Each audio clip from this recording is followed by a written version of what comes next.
I spent the weekend in Arizona doing something that I would have never imagined I would have had to have done, and that is lay my little brother to rest. He was 44. He had 4 kids. He left behind his beautiful wife, Diamond. Cedar set up a GoFundMe, and I would love it if we could bump that thing up a bit and raise a little bit of money for her. He was my best friend, and he's going to be missed. I got it. I'm getting it up. Bro, you guys are big time. Rolling. How are you? You look nice to have you, huh? Good to see you. We started in cars. I was about to text you.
The truth is, I don't really feel like doing a whole lot right now, but I'm hoping that doing a little bit of physical work will get me in a better mood.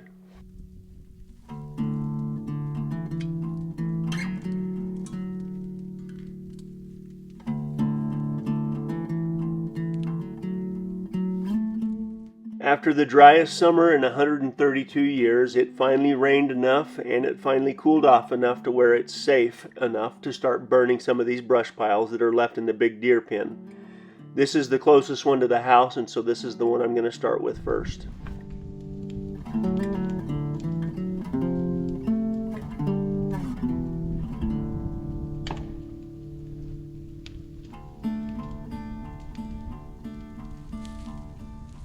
There's a lot of work around the homestead that requires more brains than brawn, and this is just the opposite. And I'm just trying to wear myself out and get rid of a big brush pile in the process.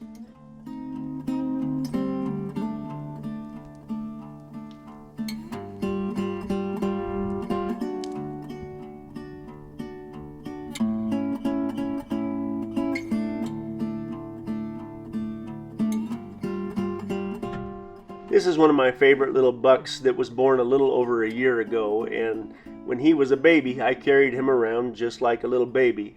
But now he's getting a little bit bigger and a little bit more dangerous.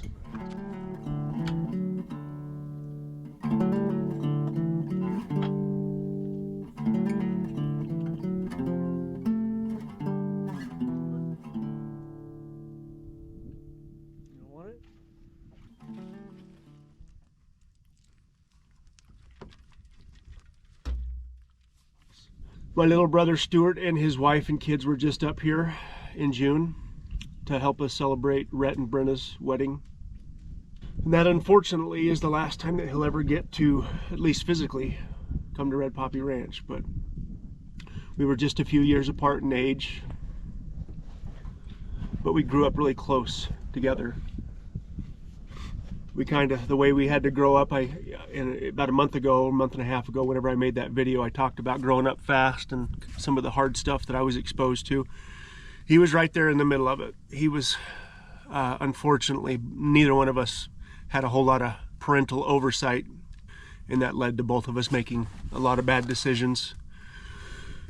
But he'd come so far. He had come so far.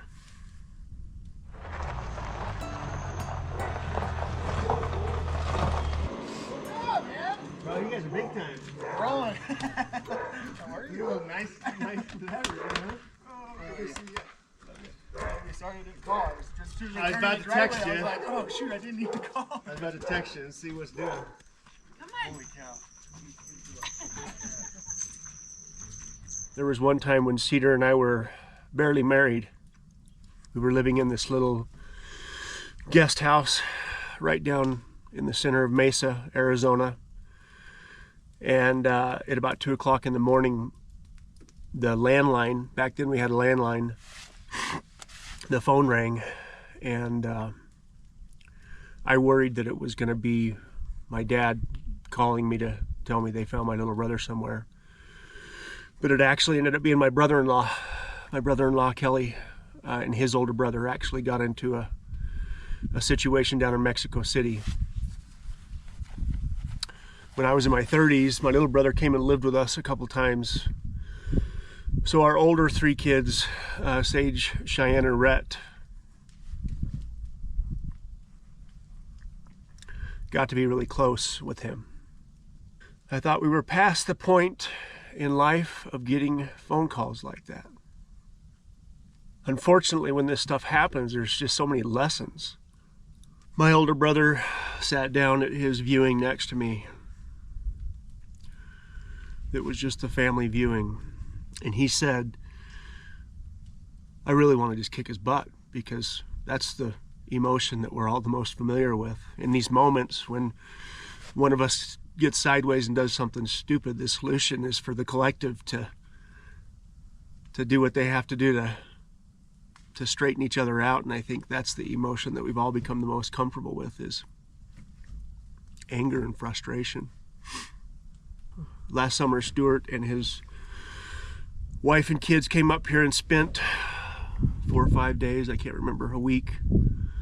We went over to Bear Lake, we went over to the family ranch. We went and hung that sign on the family cemetery over there. And we spent a fair amount of time together, but it's never enough. You know, when these moments happen, you just have so much regret.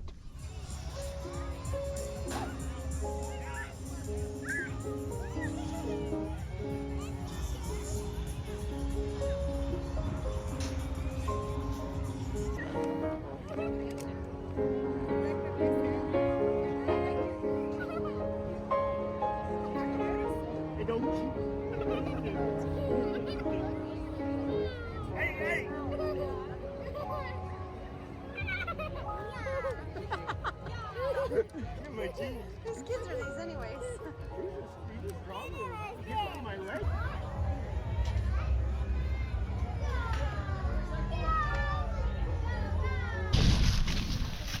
There's a badger hole over there that Cedar's supposed to shove my ashes down into and kick a hole in when I die. My oldest sister, then there's 5 boys, then my youngest sister. And us 5 boys are crammed into a span of like 12 years, 12 or 13 years. And so we're really close, but we're also very much individuals, again, because of how we grew up. And we like to think that we understand each other better than anybody does, and I think that we do. I spoke at his funeral, and I just kind of told stories. Everything I had written down I didn't even use. I just kind of told stories about how we grew up. And we fought. Me and him fought a lot. We fought way more than the rest of my brothers. They fought too, but not the way that me and him fought. And there was just always this weird energy between me and him. Not because there had to be. You know, I think about why we fought so much, because as we got older, he hated, when I talked about it a couple times in videos, I've shown where I had a black eye when I was like 19. And he hated it. He hated that. I thought it was funny. To me, it's just funny. It's just the stuff that happens when you grow up with brothers. But he got to a place in his life where he didn't want to think about the people that he cared the most about. Remembering that we hurt each other growing up. And he hurt all of us a lot of times, not just physically, but we spent a long time supporting him, trying to figure out how to deal with him. I watched my dad age.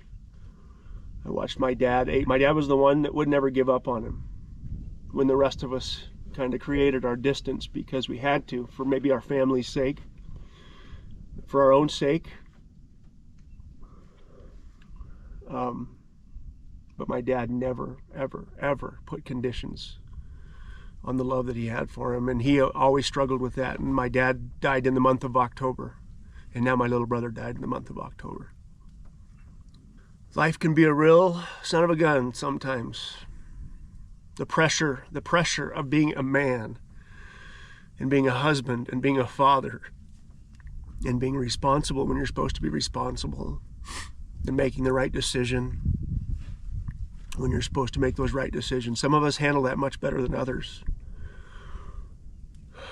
But I've struggled. I've struggled like everybody's struggled. I still struggle.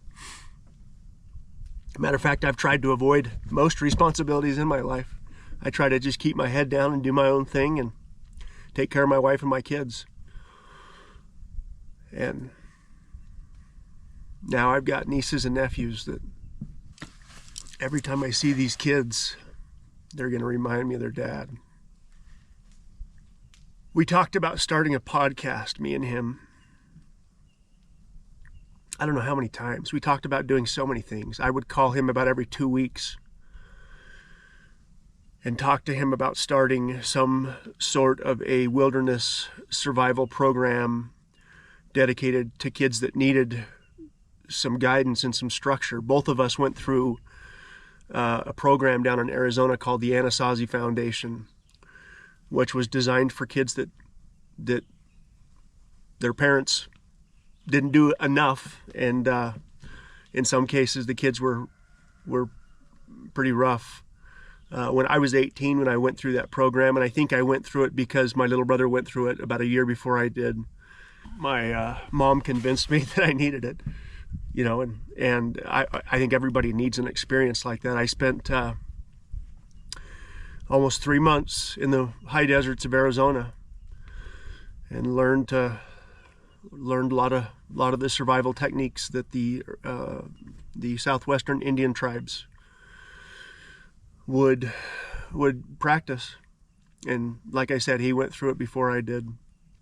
The night that he died, I was asked by some people I go to church with to go down to our church building and to show some of the young men how to start a fire with 2 sticks.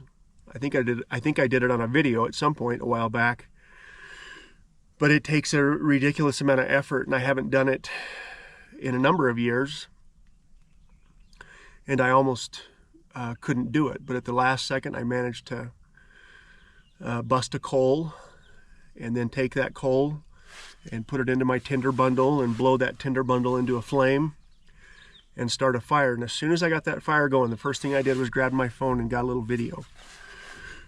And the first person I should have sent it to was him, and that's who I intended on sending it to. But I put some conditions on the love that I had for him, and I decided I was going to save it until the next morning. So I instead sent the text to my kids. My kids have a group chat, and I sent it to my kids. And I said to my kids, I said, your old dad still has it. He can still start a fire with 2 sticks.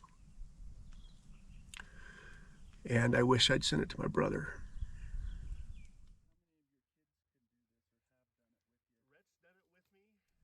Another one of my former friends, like 8 years ago, a friend of mine, a former friend of mine from high school. I've known him for years, known him from high school. Knew him when we lived up in Snowflake.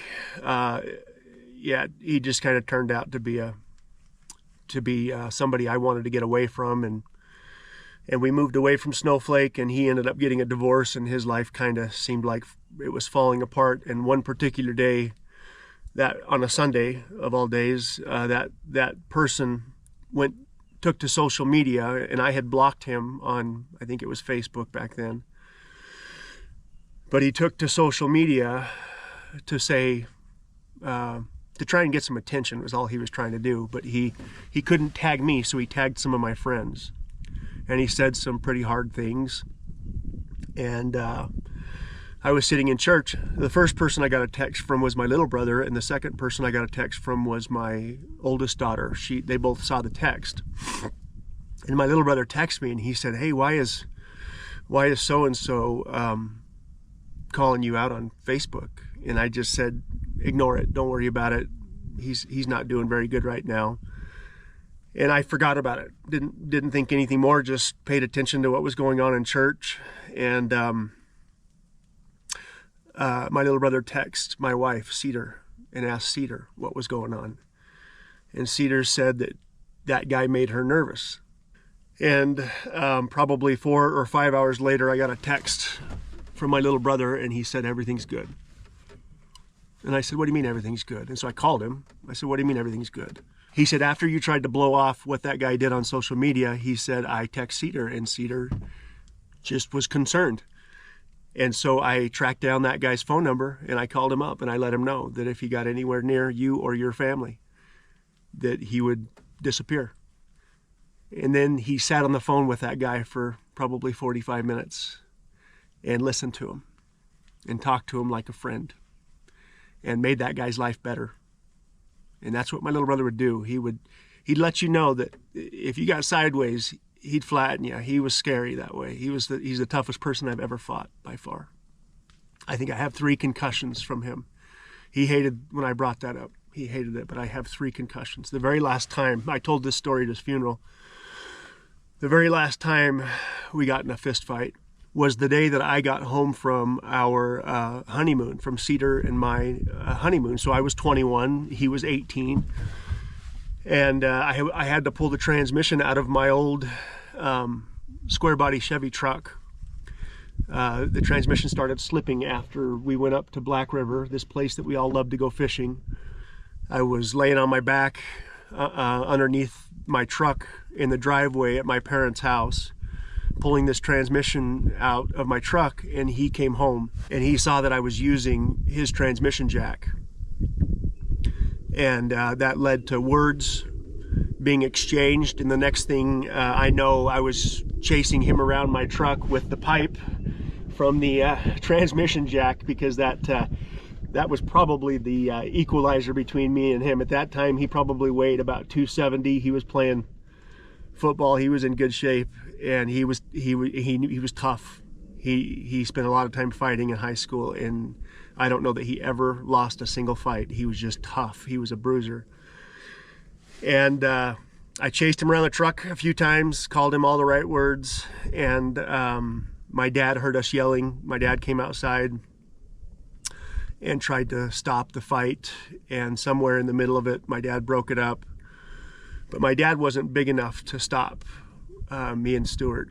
He wasn't big enough to get in between us, and he had some health issues, but he just flat wasn't strong enough to stop us. And so my dad went inside, and Stuart went inside, and then a few minutes later, he came outside, and we started right back up at it. And I just remember him, I climbed out from underneath the truck, and I remember him running at me with his fist up. He was gonna drill me, and so I tried to double leg him and tried to put him on his back. And in the process of trying to get him off the ground and put him on the back, he hit me in the back of the head 3 or 4 times. But I got him to the ground, and the only place that I could hit him at that time and slow him down at all was somewhere between his belt line and his knees, let's just put it that way. And we're laying on the ground fighting. We somehow get back to our feet. My dad tries to stop us again. My dad gets knocked down. My dad's glasses go flying off and shatter on the ground. My neighbor next door sees us fighting. She opens the screen door, and she screams out the screen door that she'd called the cops. And then across the street, there was the house had been sold, and they were turning it into a rental house, I guess. And we didn't know anybody that lived in it at that time. And there was 2 college-age kids that heard the ruckus, and they came running across the street to try and break it up. But in the middle of trying to break it up, they called, and me and my little brother were saying the most awful things to each other. And in the middle of them trying to break the fight up, they called my little brother fat. And that was a mistake, because all of a sudden the focus that we had on each other shifted. And the next thing we knew is we were chasing those 2 guys back across the street into their house. And then he laid down on the concrete and tried to decide if he needed to go to the hospital. And I went out in the backyard and sat on my parents' picnic table, and I threw up for the next 4 hours. And I think I ended up having to go to the hospital with a concussion. But that was the last time that we fought. And after that, we never ever, that I can think of, we never even got close to to fighting. There was a big, even when he was kind of at his worst, we got heated a couple times, but we never wanted it to get to that point ever again. We knew we loved each other too much. We knew we'd been through too much together. And all of a sudden, we looked almost identical. He's a couple inches shorter than me, but he was living with us, and he smoked cigarettes at that time. He would go for a walk around the block to smoke his cigarettes because I asked him not to smoke around my kids. One afternoon, my wife gets a phone call from somebody from our church, probably, actually I think it was one of her cousins, although everybody in that town is one of her cousins. And she gets a phone call, and this person says, "Is everything okay with Heath?" And Cedar says, "Yeah, why?" And she says, "Well, I just saw him walking around the block smoking a cigarette. I didn't know he smoked." And my wife just laughed it off. She knew. She says, "Yeah, that's his little brother. They look a lot alike."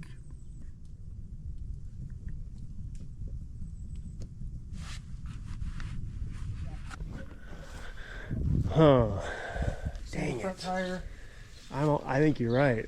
I guarantee you. I'll find the picture at some point, but I guarantee you that's the tractor that he's sitting on. He had the metal tire tractor, and then this tractor, the new rubber tire tractor right next to it. I'm gonna have to ask him if he'll sell me that thing before this collapses on it. The story I remember Dad telling me was that it had metal. Grandpa was the first owner of a rubber tire tractor in Mountain Valley. Yeah, that makes and sense. He had the old metal tire tractor parked next to this one, and he was standing up on the seat, standing up on that one, and they took a picture of him. I wonder whatever happened to that metal tire tractor. Probably buried in one of these sheds or out in the weeds out here somewhere.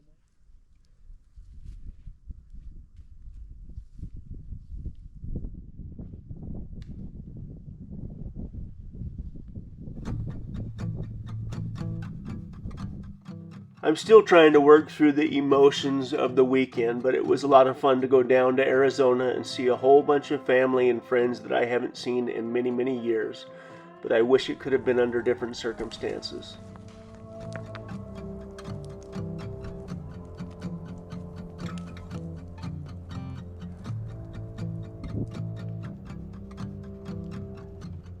While the brush pile is burning, I need to stay close by, so I like to walk in circles and pick up anything that should be thrown on the fire to avoid a trip hazard.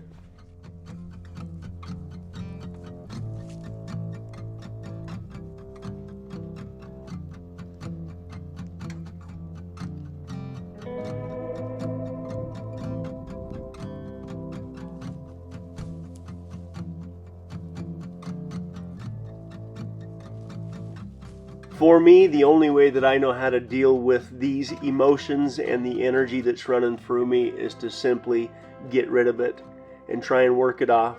And while I'm working, try and think through the emotions and trying to understand what I'm supposed to understand and try and give the things to God that I'm supposed to give to God. But some of this is going to take some time to figure out.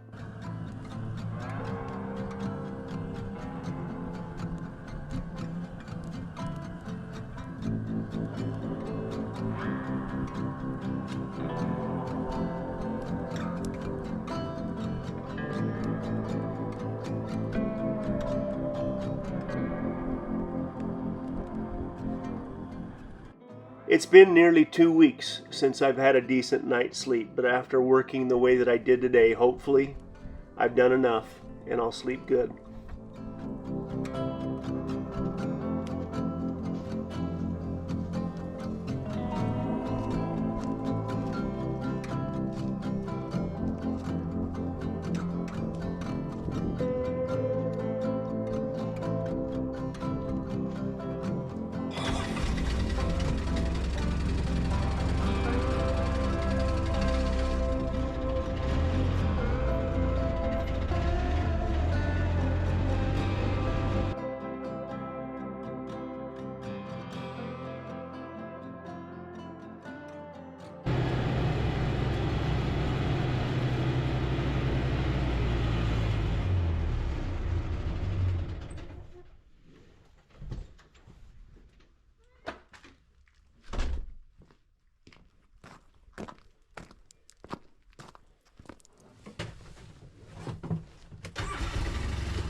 This brush pile is by far the biggest brush pile I've ever put together at one time on the entire property.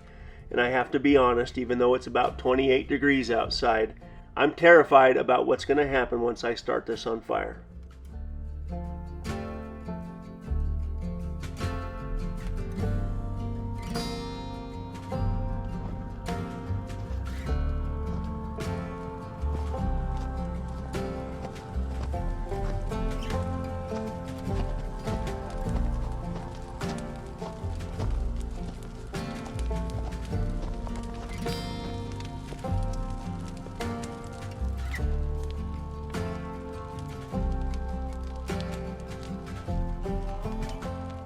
Even though the fire is a good 20 feet away from the fence posts are starting to smoke. And the heat that comes off this maple once it gets going is scary. I mean scary. And the sound that the maple makes when it's burning is probably the scariest sound I've ever heard in my life.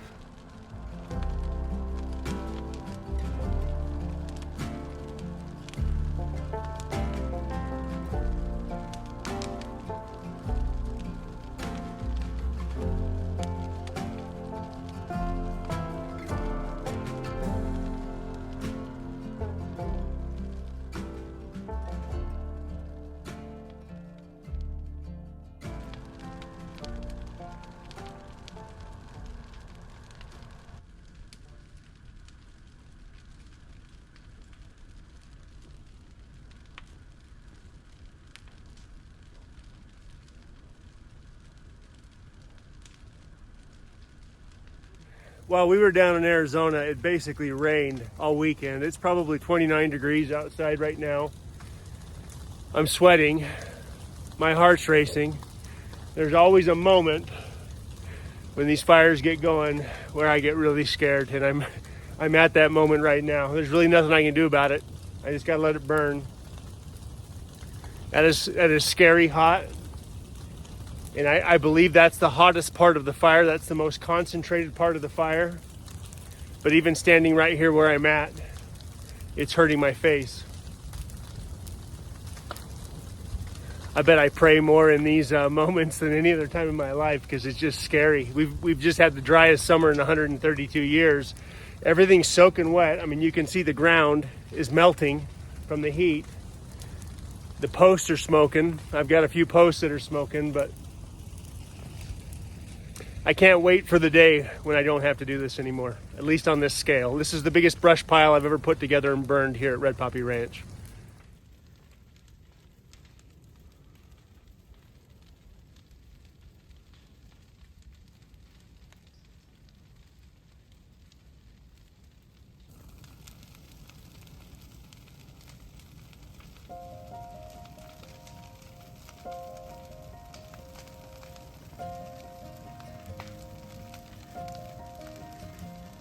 That's got to be the scariest noise on planet Earth right there.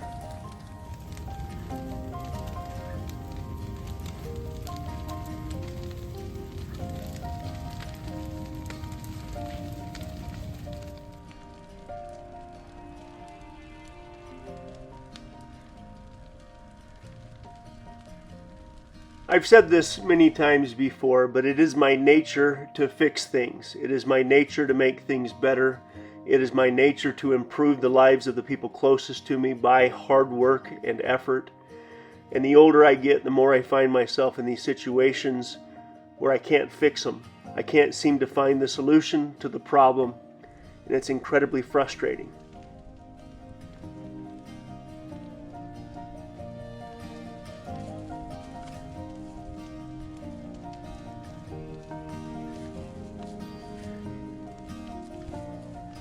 When I find myself in these situations that I can't fix, the very next question I have to ask myself is, what am I supposed to learn from this? And is it possible that I can be a better person on the other side of this?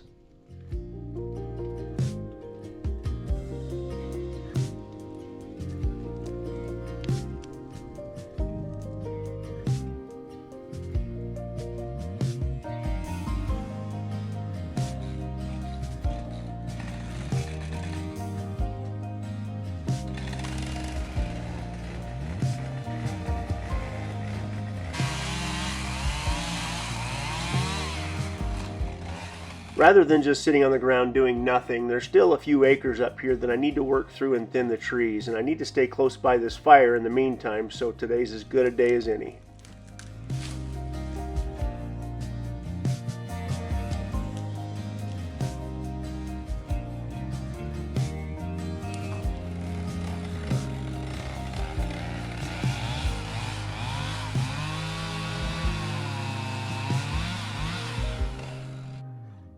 I'm really emotionally drained, but on top of that, I still have a lot of feelings I'm trying to work through and figure out around my little brother. I'm mad at him, I'm sad at him, I'm disappointed in him, but I'm more disappointed in myself. I miss him dearly, and again, I wish I could fix this, but I can't.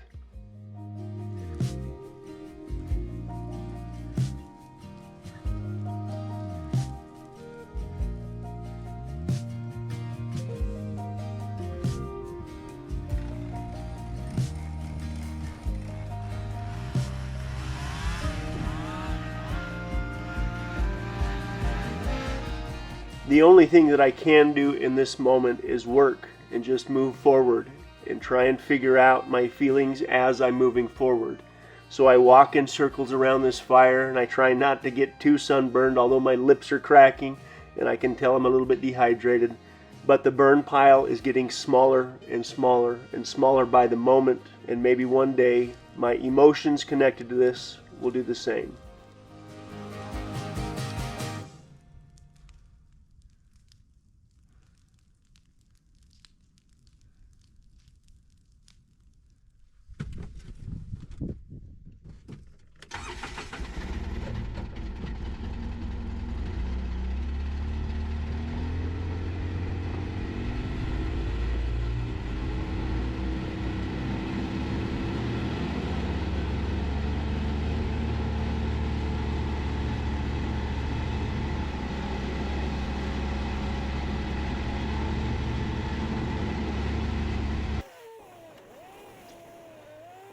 Another friendly reminder about the GoFundMe that was set up for my sister-in-law and the kids and my little brother.